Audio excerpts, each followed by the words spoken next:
Hello and welcome to today's episode on podcasting, which has emerged as a popular communication medium on the internet. I am Sunil Saxena. I am an author and journalist with over 3 decades of experience in print, new media, social media, media education, and media research. In this episode, you'll learn what one means by podcast, how to create a podcast, and how to popularize it. That is, build a loyal listener base for your podcasts on the net. You will also learn about the hardware and software of podcasting, the major do's and don'ts that must be kept in mind while creating a podcast, and the reasons why more and more people are taking to podcasting. Podcasting is a very young media, and not everyone is aware about it. However, those who know about podcasting or have developed podcasts will agree that it is a very exciting media and that it has great potential.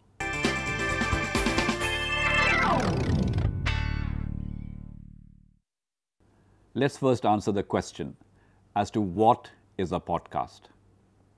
The word podcast has been formed by taking pod from iPod and cast from broadcasting. When the two words pod and cast are joined, the name podcast comes into being. The first podcasts, which started around 2004, were meant only for iPods, the audio player developed by Apple for downloading, storing, and playing music. For iPod owners, this was a great facility. They could download, store, and play any music track that they wanted.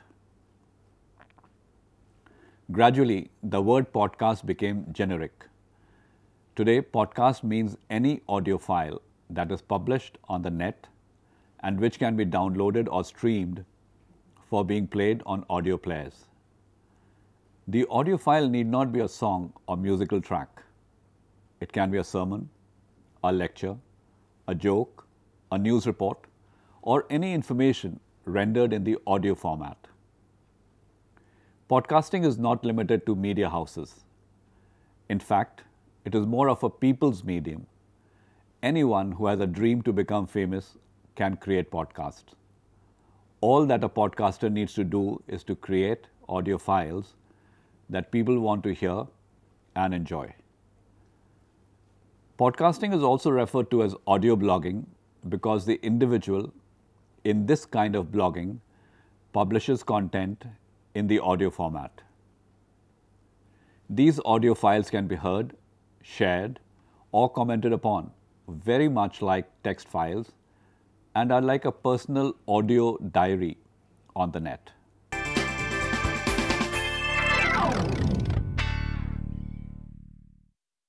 The Indian media, for one, has taken to podcasting in a big way. Mint was among the first Indian newspapers that encouraged its reporters and editors to run podcasts on its website livemint.com. The Hindustan Times too has been pushing its editorial staff to create podcasts on topical issues. IBNlive.in, the website of the television channel CNN IBN, posts its newscasts as podcasts on its website ibnlive.in. So does NDTV and other TV channels.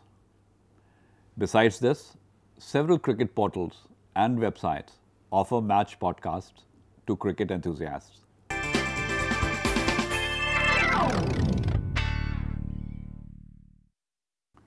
Podcasts should not be confused with broadcasts.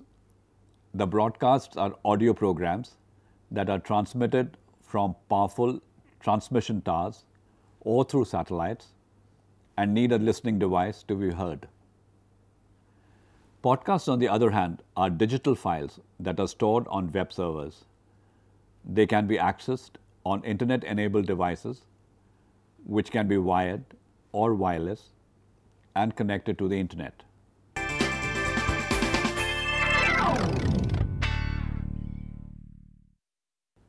This makes podcasts more powerful than the radio, primarily because radio is limited by reach. Radio stations need powerful transmitters to broadcast radio signals, and their reach depends upon the power of the transmitter. Physical bodies like hills or high mountain ranges can disrupt broadcasts. A podcast can be heard on any internet device, anywhere in the world. However, the quality of podcasts depends upon the bandwidth. On low bandwidth or dial-up internet connections, the listening may not be smooth. There may be constant buffering.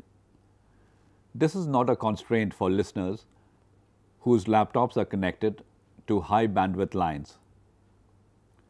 The quality of podcasts is as good as radio broadcasts. A second major difference is that a broadcast once made cannot be heard again unless the program is rebroadcast. The listener has to be tuned into the broadcast, otherwise he'll miss it. In the case of podcasts, the listeners need not worry about missing the bulletin or the program. All podcasts are stored on web servers and can be played at any time, the same day, a week later, or at any time in the future.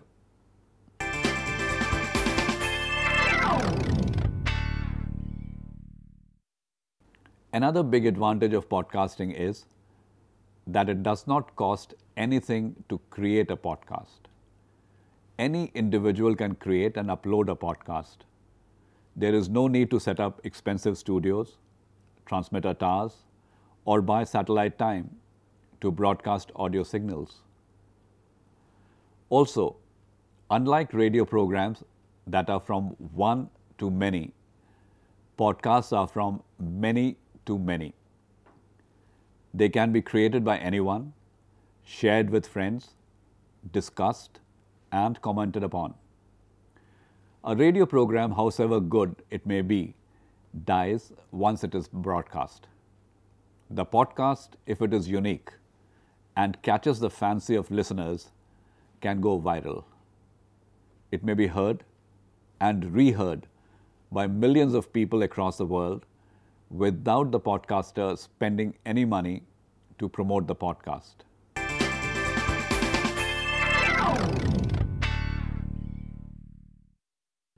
The most popular audio format for recording podcasts is MP3. It compresses the audio file without affecting quality. The compressed file takes less server space and is easy to upload. Most important, the MP3 files need less bandwidth to download or stream. This reduces buffering and improves listener experience. Professional broadcasters also use .AAC format, which is a short form of Advanced Audio Coding, and .WMA, which stands for Windows Media Audio Format. Another popular audio format is .WAV. This too is a professional quality format and is used by both broadcasters and podcasters. However, when it comes to audio editing software, the most commonly used software is Audacity. It is a free software and easy to use. Another software that is used for podcasting is Feed for All. This too can be used to create, edit, and publish podcasts. The great thing about podcasting is that podcasts can be streamed and played on an n number of audio players. These include Windows Media Player, Apple QuickTime, VLC Media Player, and Winamp. Podcasts can also be transferred to portable players and mobile phones and heard at leisure.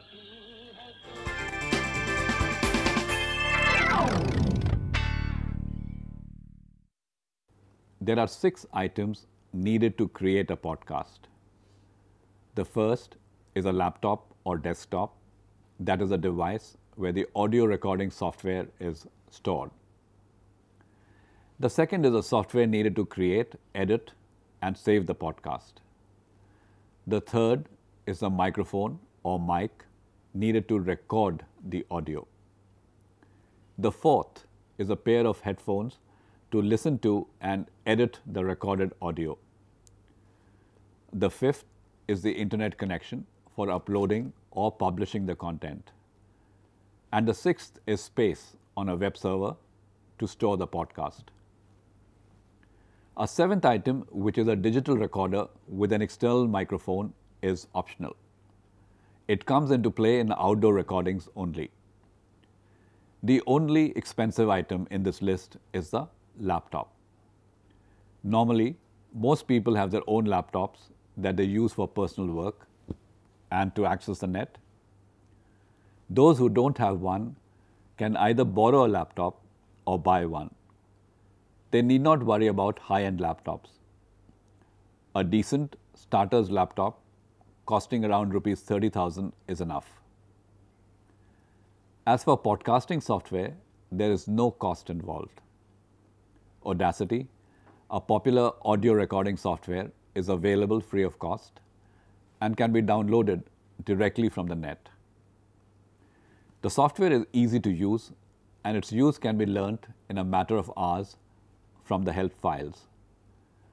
As for microphone, a good mic with headphones can be bought for about rupees 1200. The podcaster is now ready to create a podcast. He can plug the microphone in the laptop audio jack, clamp the headphones over his ears, and start recording. The recording can be done in any quiet corner of the house or the garden where there is no disturbance. No soundproof rooms or expensive studios are needed to create podcasts. Audacity works like a text editor. The podcaster can use it to delete dead air, words, or sounds. He can also make fresh recordings and add them to the base file. The same software is then used to convert the edited file into an MP3 format, the world's most popular compressed audio format. The podcast is now ready for publishing. Another advantage of podcasting is that no expensive equipment is required to transmit podcasts. They can be transferred to a web server using a normal broadband connection. The beginner need not have his own web server. There are several sites that provide podcasting facilities. A good place for a podcaster to store his files is WordPress. This blogging software provider charges $10 per year and provides 5 GB of space to store audio files. In other words, a podcaster can become a podcast station by paying rupees 550 per year. Nothing can be cheaper than this. A beginner who does not want to spend this money has one more option. He can publish his first podcast on podbean.com. This podcast creator allows beginners to post their podcasts free of cost. It also provides podcasting tools that make it easy to create and publish podcasts. The only limiting factor is that the free space is limited. Once this space is exhausted, the beginner has to buy podcast space. Yet another great plus of podcasting is that podcasts can be created and hosted without official permits. This is not so in the case of radio, where a license needs to be issued to the agency wanting to start a radio station. Any individual can create and publish a podcast. This makes podcasts particularly attractive for garage bands or singers. They can create their own music, upload it on the net, and become a rage across the world.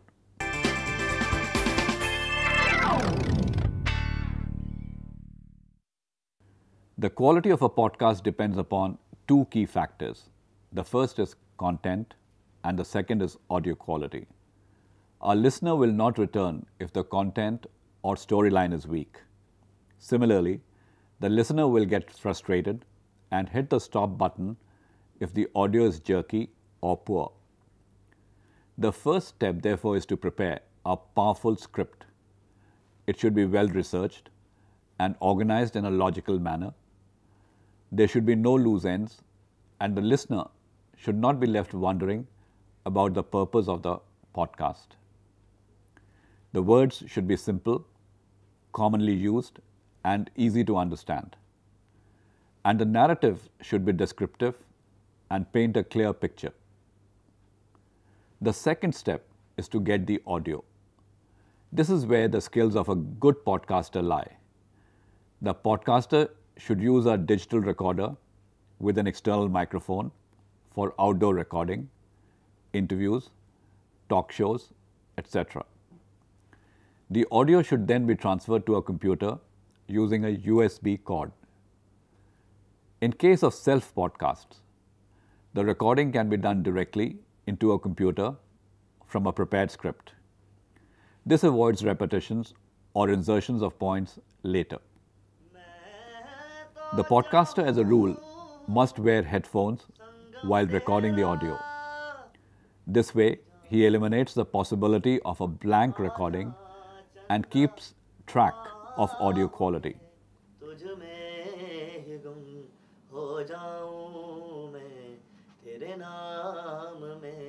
He can stop the recording and readjust the mic to remove any unnecessary hum or extraneous sound. Another important requirement is the positioning of the mic. The podcaster must study the recording manual carefully and hold the mic at the recommended distance. He must also learn to hold the mic steady. A constant shaking of hands can distort audio quality and even disturb the interviewee. Even greater care should be taken when using wireless microphones. When clipping the mic to the subject's shirt, the podcaster should make sure that the breathing sound does not lower audio clarity. A few test recordings should be made to decide the best place to clip the mic. Should it be clipped to the top button, or should it be placed lower down the chest? If the recording is being done in the open, like a marketplace, it is important that the podcaster should not cut out the background sounds completely, because they create a mood and lend a natural atmosphere to the podcast. In such situations, the podcaster should place the microphone close to the subject and do the recording. This way, the subject's voice can be heard clearly. However, if the background noise is too high and the subject has to shout to be heard, then the interview should be recorded in a closed room. The podcaster must do his research well before conducting an interview. The effort should be to make the subject talk, even ramble aimlessly. A good practice is to start the interview with easy questions. They help the subject settle down. The tough questions can be slipped in later. Such a strategy is more likely to generate meaty answers than a strategy where the podcaster tries to rattle the subject from the word go. The next step is to edit the podcast. The editing should never be done on the original file. Instead, the original file, after being transferred from the digital recorder, should be stored safely in a folder and a copy made. The copy should be opened in Audacity, the audio editing software, and the changes made. This way, the podcaster ensures that the original file is not damaged and can be reused later. Bytes from the original file can also be used in another podcast. Another important precaution that podcasters should take is to put on headphones before starting editing. The headphones block external sounds and help the podcaster pick up extraneous sounds like or in the original audio and delete them. Headphones also make it possible to detect breathing sounds before, after, or during a sentence that the microphone may have captured during recording. Most important, headphones help the podcaster to identify dead air, that is, pauses between sentences or between words. Any pause that is too long needs to be trimmed. However, the podcaster should not be ruthless with dead air. He should ensure that there is a natural pause between sentences. The audio will sound unnatural if the trimming reduces these pauses sharply. Also, the audio file should not be brought to an abrupt end. A small whiff of dead air should always be left behind. Otherwise, the listener will get a jarring feeling, a feeling of an unnatural ending. Another precaution that the podcaster should take is to listen to the audio file at least twice before deciding the sections that need to be edited. This familiarization reduces the possibility of deleting sections that may be relevant or sounds that may be irrelevant. The edited file, as a rule, should be saved in a new folder and then converted into an MP3 format for publishing on the server. The file can also be converted into WAV format if the podcast is to be saved on the computer or transferred to storage devices like CDs or DVDs. The conversion should be done only after the edited podcast has been run a couple of times.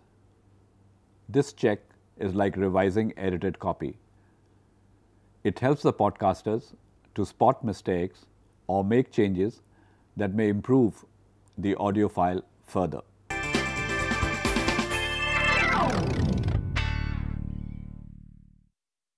The big question is, how should podcasters popularize their offerings? They may have created the best music in the world or created the most gripping audio stories, but how does the world learn about them? The answer is, become a member of podcast directories.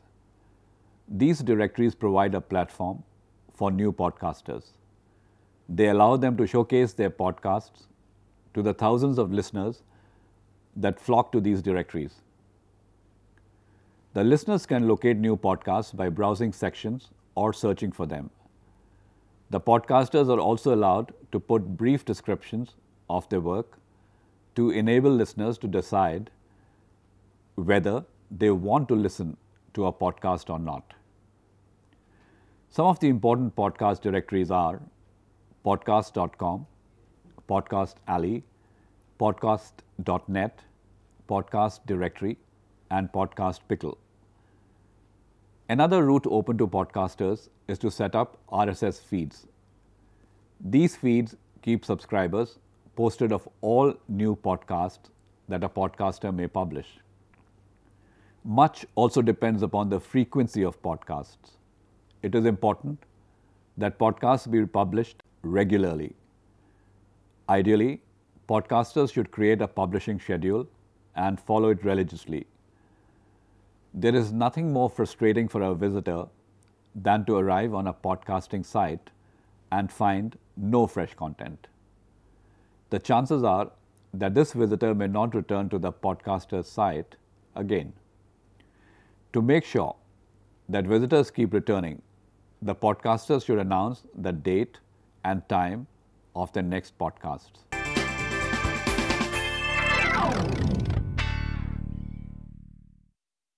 Podcasting has given the old age art of storytelling a new digital push.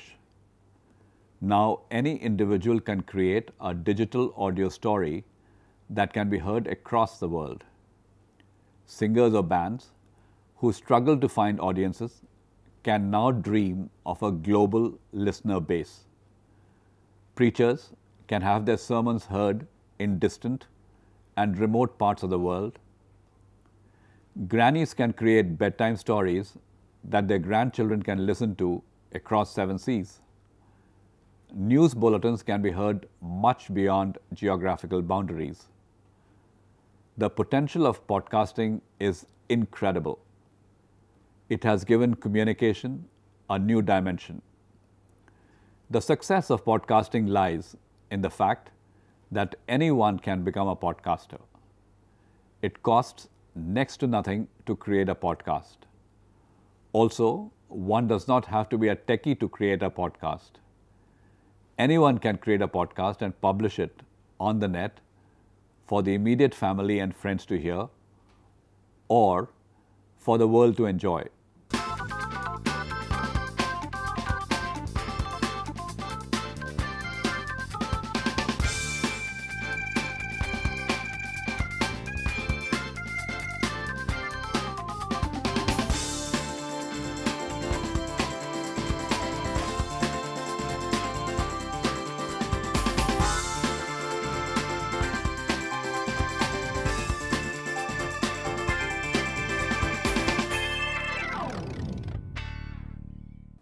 This is all that I have in today's edition.